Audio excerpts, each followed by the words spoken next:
Ta parole est une lampe à mes pieds, une lumière sur mon sentier. Psaume 119, verset 105. La méditation.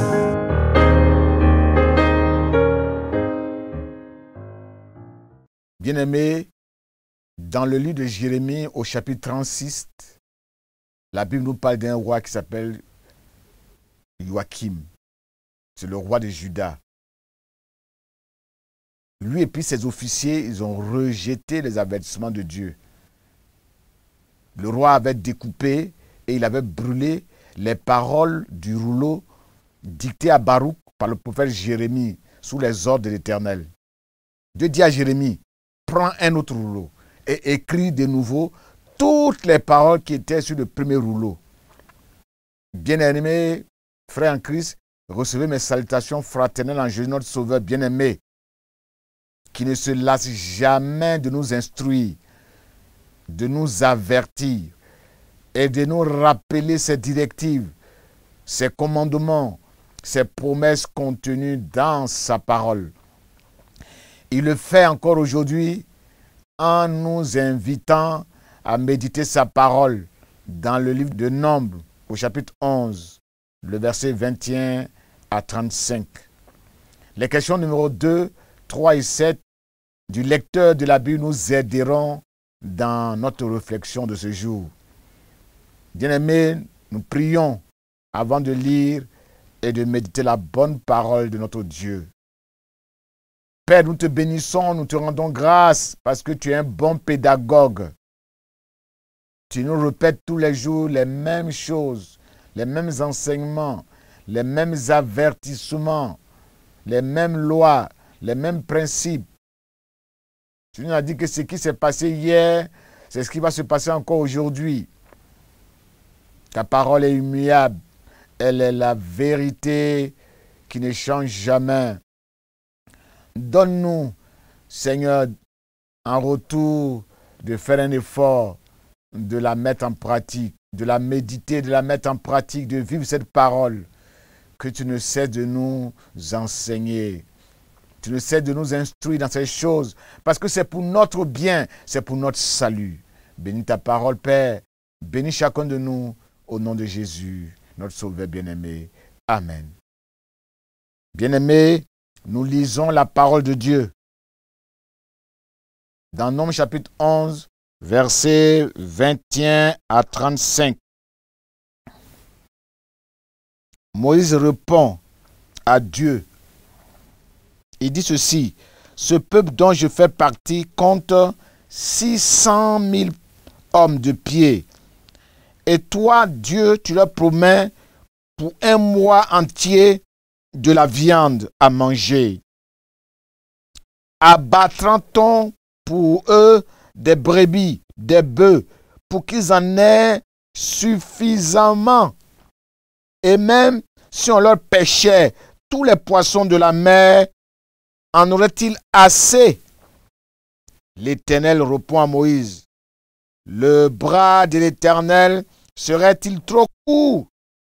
Tu verras sans tarder si oui ou non ma parole se réalise devant toi. » Moïse sortit et rapporta au peuple les paroles de l'Éternel. Puis il rassembla 70 hommes choisis parmi leurs responsables et les plaça autour de la tente. L'Éternel descendit dans la nuée et lui parla. Il prit de l'esprit qui reposait sur lui et le donna à ses 70 responsables. Quand l'esprit se fut posé sur eux, ils se mirent à parler sous son inspiration comme des prophètes. C'est l'unique fois que cela leur arriva. L'esprit vint également demeurer sur 2 hommes qui se trouvaient dans le camp et qui s'appelaient Eldad et Médad. L'esprit vint reposer sur eux car ils figuraient parmi les inscrits, bien qu'ils ne se soient pas rendus à la tente. Et dans le camp, ils se mirent à parler sous l'inspiration de Dieu. Un jeune homme courut avertit Moïse. Eldad et Médad sont en train de parler sous l'inspiration de Dieu dans le camp. Verset 28. Alors Josué, fils de Nun, qui était l'assistant de Moïse depuis sa jeunesse, intervint en disant, « Moïse, mon maître, empêche-les de faire cela. » Moïse lui répond, « Serais-tu jaloux pour moi? Que l'Éternel au contraire accorde son esprit à tous les membres de son peuple pour qu'ils deviennent tous des prophètes. » Puis Moïse regagna le camp avec les responsables d'Israël. Un vent envoyé par l'Éternel entraîna des cailles par-dessus la mer et les filles s'abattent autour du camp sur un rayon d'une journée de marche. Elles recouvraient le sol jusqu'à 1 mètre de hauteur. Le peuple fut debout toute cette journée et toute la nuit et encore tout le lendemain pour ramasser les cailles. Personne n'a pris moins d'une tonne. Ils les étalèrent tout autour du camp. Ils avaient encore de la viande à la bouche quand la colère de l'Éternel éclata contre le peuple et il le frappa d'une grande épidémie. On appela cet endroit Kibroth Hattaava, tombeau de la convoitise, car c'est là qu'on enterra beaucoup de gens qui avaient cédé la convoitise. De Kibroth Hattaava, le peuple se mit en marche pour Haséroth, où il s'installa. Bien-aimés, la question numéro 2 nous permettra d'observer le texte que nous venons de lire et de mettre en évidence ce que ce passage nous apprend sur Dieu le Père, sur Dieu le Fils et sur Dieu le Saint-Esprit. Sur Dieu le Père, qu'est-ce que nous apprenons? Versets 21 à 25, Dieu se présente à nous comme le Dieu de l'impossible, le Dieu tout-puissant qui fait des choses extraordinaires. Il fait de grandes choses qui dépassent notre entendement. Job 37, verset 5. Yahvé est le Dieu de l'impossible, le Dieu qui veille sur sa parole pour accomplir ses promesses, qui exécute ce qu'il a déclaré sur ses enfants, qui les approvisionne abondamment, au verset 31, sans retenue. Celui qui en a ramassé en avait plusieurs milliers de kilos. Le Dieu qui repend son esprit sur toute chair et qui le donne à qui il veut. Le Dieu qui sait décharger ses serviteurs des soucis qui les accablent, tant sur le plan matériel, la nourriture, que sur le plan spirituel, la charge de diriger le peuple de Dieu. Au verset 31, les cailles sont autour du camp sur une journée de marche et à une certaine hauteur. Notre Dieu est le Dieu de l'abondance, le Dieu de la profusion, le Dieu de la surabondance. Verset 33 à 34, Dieu se présente à nous comme le Dieu qui se met en colère à cause des murmures de son peuple.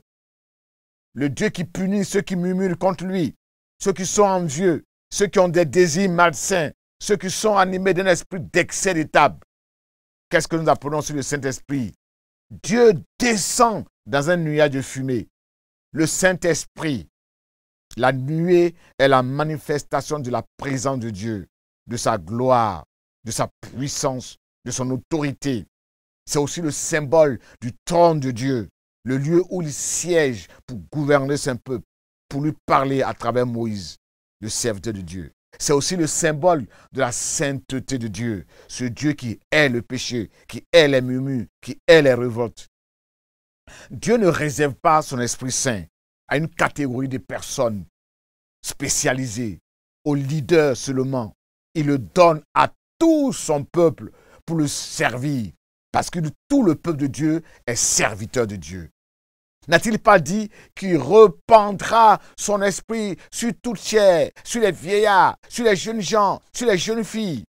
Dans Actes chapitre 3, verset 29, l'apôtre Pierre dit que la promesse de Dieu, le Saint-Esprit, est pour vous, pour vos enfants.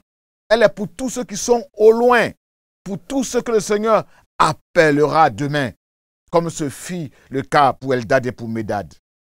La question numéro 3 va nous permettre, bien aimés, d'interpréter le texte et de nous aider à faire ressortir les exemples à suivre ou à ne pas suivre. Les exemples à ne pas suivre. Versets 21 à 22, ce peuple compte 600 000 hommes. Comment les nourrir eux tous? Tous les moutons, toutes les chèvres, tous les poissons qui seront pêchés dans la mer ne suffira pas pour les nourrir. Ça, c'est la parole de Moïse. Moïse manifeste ainsi son incrédulité. Il oublie que son Dieu est un Dieu puissant, qui a fendu la mer Rouge, qui a combattu les Amalécites, qui a donné à son peuple la manne, qui leur a accordé de grandes victoires. Il exprime ici son manque de confiance en Dieu. Son incrédulité, sa réaction nous rappelle celle de Philippe. Dans Jean chapitre 6, qui dit au Seigneur, où allons-nous acheter des pains pour qu'il mange cette foule? Même avec 200 pièces d'argent, ça ne suffira pas. Oh, la Bible dit que Jésus savait à l'avance ce qu'il allait faire. Il a multiplié les 5 pains, il a multiplié les 2 poissons, et il a nourri à satiété 5000 personnes. Et il en est resté 12 paniers. Es-tu mécontent des dons, des grâces, des bénédictions que Dieu accorde aussi aux autres? Veux-tu limiter l'action du Saint-Esprit à un cercle d'initiés, à quelques privilégiés? Veux-tu empêcher Dieu d'agir avec souveraineté? Les droits d'exercer le ministère sont-ils réservés à une catégorie de personnes? Jean avait dit à Jésus, « Maître, nous avons vu quelqu'un qui chasse les esprits mauvais comme toi. Nous avons voulu l'empêcher de le faire. » Jésus dit, « Ne l'empêchez pas. » Marc 9, verset 32. Le peuple se précipite avec avidité sur les cailles pour assouvir leur désir de manger. Ils oublient de faire une pause pour lever les mains vers le ciel, pour rendre grâce à Dieu, pour remercier leur bienfaiteur, Jéhovah Jireh. Verset 33. Ils n'ont pas encore fini de manger de la viande. Elle est encore entre leurs dents. Cette attitude est la manifestation, ou bien cette image est la manifestation du péché qu'on appelle l'excès des tables. La recherche excessive des plaisirs de la chair, manger sans mesure, manger exagérément, faire un abus de nourriture, de boisson, c'est être glouton. Et Dieu condamne les excès des tables. La recherche excessive des plaisirs de la table, qui englobe aussi et qui se rapproche du péché qu'on appelle la débauche. Proverbe 23, 20 à 21. Ne sois pas parmi les buveurs de vin, parmi ceux qui font excès de viande, car l'ivrogne et celui qui se livre à des excès s'appauvrissent. Et l'assoupissement fait porter des haillons, c'est-à-dire des habits déchirés. Proverbe 25, verset 16. Si tu as trouvé du miel, mange seulement ce qui est nécessaire. Si tu en prends trop, tu le vomiras. Galates 5, 19 à 21. Voici ce que les désirs mauvais produisent dans la vie des hommes charnels. Ils mènent à une vie immorale, une vie mauvaise. Et ça fait que les gens se conduisent n'importe comment. Ils boivent trop, ils mangent trop, et ils font d'autres choses semblables qui ne glorifient pas Dieu. Exemple à suivre dans ce texte bien-aimé, le verset 24. Moïse rapporte exactement au peuple ce que Dieu lui a demandé de faire. Et il est un serviteur obéissant. Il réunit les 70 anciens et les place autour de la tente. Les 70 anciens sont des responsables soumis, obéissants, qui font la volonté de Dieu, qui travaillaient pour Dieu. C'est pour cela qu'ils ont été choisis pour recevoir la portion du Saint-Esprit qui leur sera nécessaire pour faire l'œuvre de Dieu. Verset 25. Dès que l'Esprit de Dieu se pose sur les 70 anciens, ils se mettent à parler comme des prophètes. Ils se mettent à annoncer les oracles de Dieu, les avertissements de Dieu, la parole de Dieu. L'Esprit de Dieu, bien-aimé, n'est pas donné comme une fin en soi. C'est pour être des témoins puissants de Jésus-Christ, pour annoncer la bonne nouvelle de Jésus autour de nous, dans nos maisons, dans nos familles, dans nos services, dans nos quartiers, dans nos pays, jusqu'aux extrémités de la terre, sans peur, sans crainte. Ce n'est pas pour parler en langue simplement. Verset 27. Un garçon court prévenir Moïse dans le camp. Il dit à Josué, Eldad et Médad parlent comme des prophètes.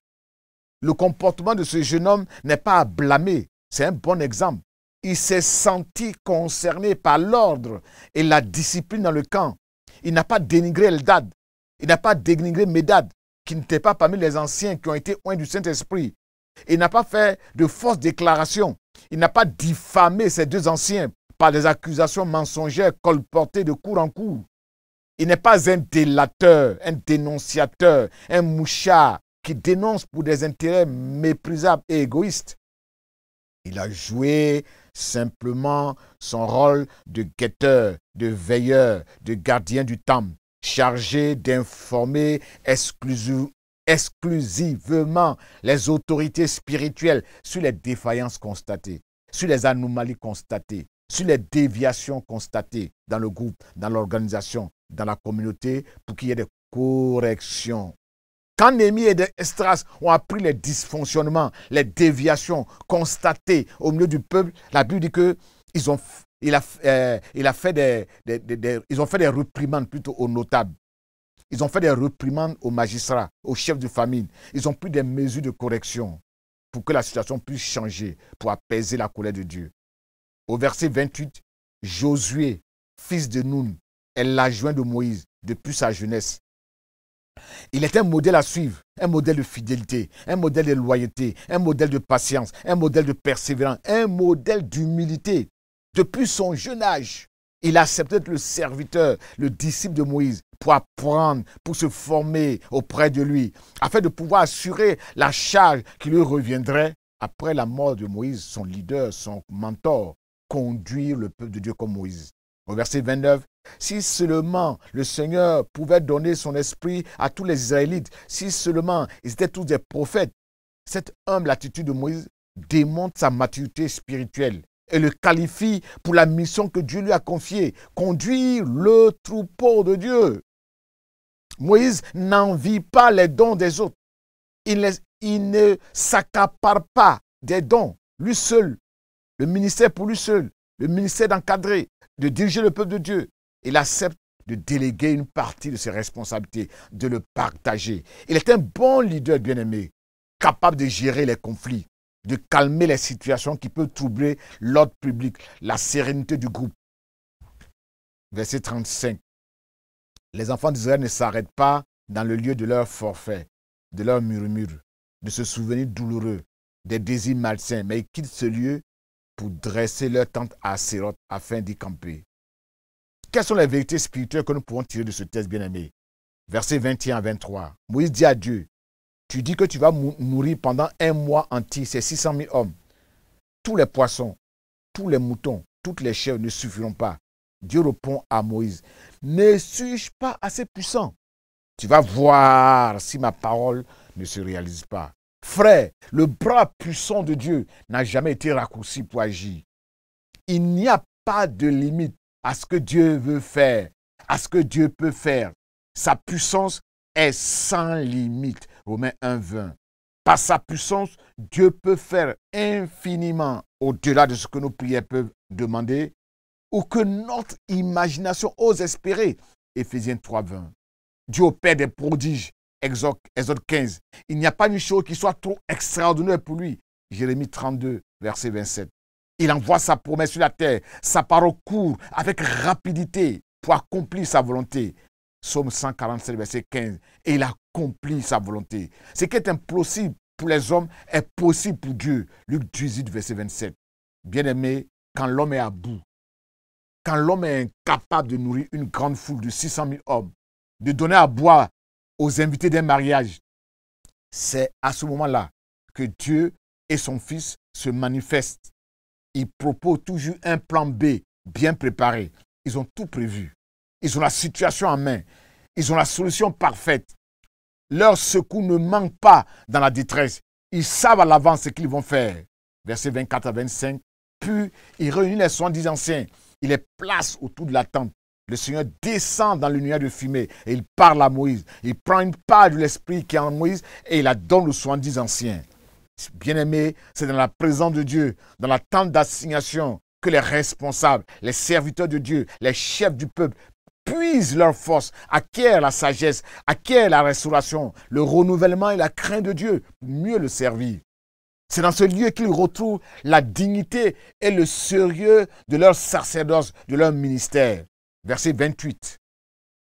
L'autorité et la force de caractère qui ont permis à Josué de diriger le peuple de Dieu après la mort de Moïse n'ont pas été acquises de façon innée, de façon spontanée. C'est une construction de longue haleine qui a été bâtie sur une longue durée depuis sa jeunesse, comme les disciples l'ont fait auprès de Jésus, leur maître. Mon frère, quand tu ne cherches pas à te faire voir, quand tu acceptes de rester dans l'ombre, dans l'intimité du maître, un jour Dieu te révélera au monde. Quand le temps viendra, comme il l'a fait pour Joseph, pour Moïse, pour David, pour Josué. Verset 31. Le Seigneur envoie un vent qui souffle de la mer. Ce vent amène des cailles. Les éléments de la nature, terre, air, mer, montagne, forêt, sont au service de Dieu. Ils participent à l'adoration de Dieu, à la réalisation du plan de Dieu. Néhémie 9, verset 6. Tout a été créé par lui et pour lui. Colossiens 1, 16. Dieu contrôle les éléments de la nature. Job 37, verset 15. Dieu a fait reculer la mer par un grand vent pour faire passer son peuple. Exode 14, 21. Dieu fait arrêter le soleil et la lune jusqu'à ce que son peuple obtienne la victoire sur ses ennemis. Josué 10, 13 à 14. Dieu fait tournoyer, tourbillonner les nuages, charger d'éclairs selon ses desseins, afin qu'ils exécutent tout ce qu'il leur commande sur la face du monde. Job 37, verset 11 à 12.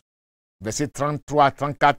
Ils n'ont pas fini de manger la viande, elle est encore dans leur bouche, et Dieu se met en colère contre eux. On appelle cet endroit Kibroth Tava, les tombes de la vie, les tombes de l'envie, les tombes de ceux qui ont une envie terrible de manger de la viande.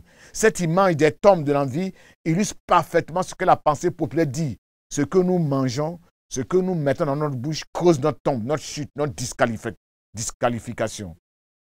Ésaü a vendu son droit d'aînesse parce qu'il aimait manger la viande de brousse.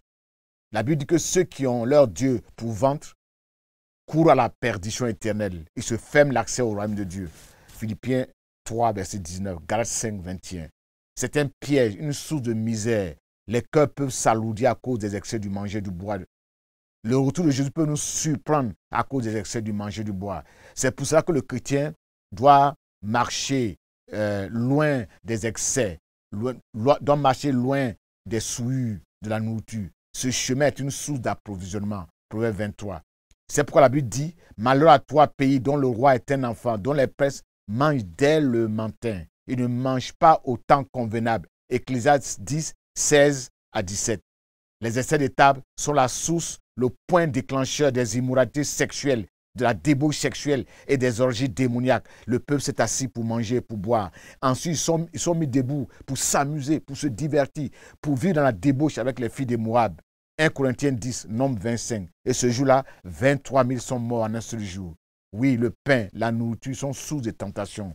Adam et Ève ont perdu leur gloire à cause de la nourriture.